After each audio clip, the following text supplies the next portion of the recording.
నా పుత్రుడు నా కోసం కష్టపడి ఈ పండ్లు కోసుకొచ్చాడు.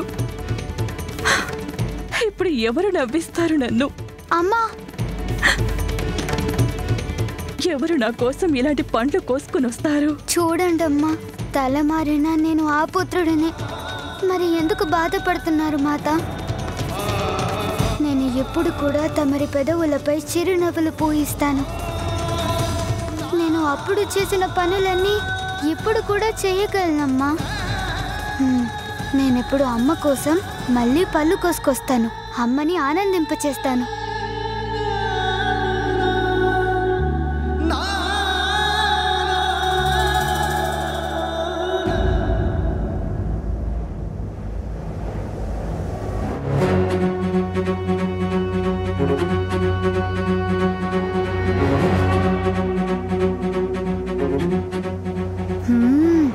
ఈ చెట్టు కాయల్ని నేను కోసుకెళ్ళి అమ్మకిచ్చాను.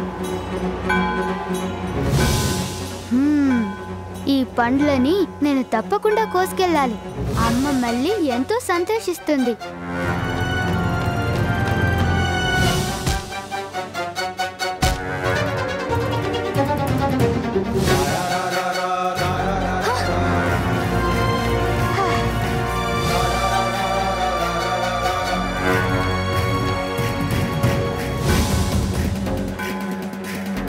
అయ్యో, నా కొత్త చెవి గారు, మీరిలా వేగంగా కొట్టుకుంటే నా కర్ణభేరాలు పగిలిపోతాయి.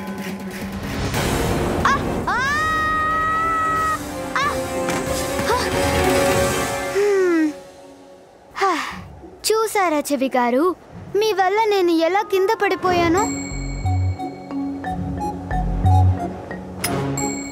ఏది ఏమైనా సరే, విఫలం మాత్రం కాకూడదు. అమ్మని ఒప్పించడానికి ఫలాలను తప్పకుండా కోసుకొని వెళ్ళాలి.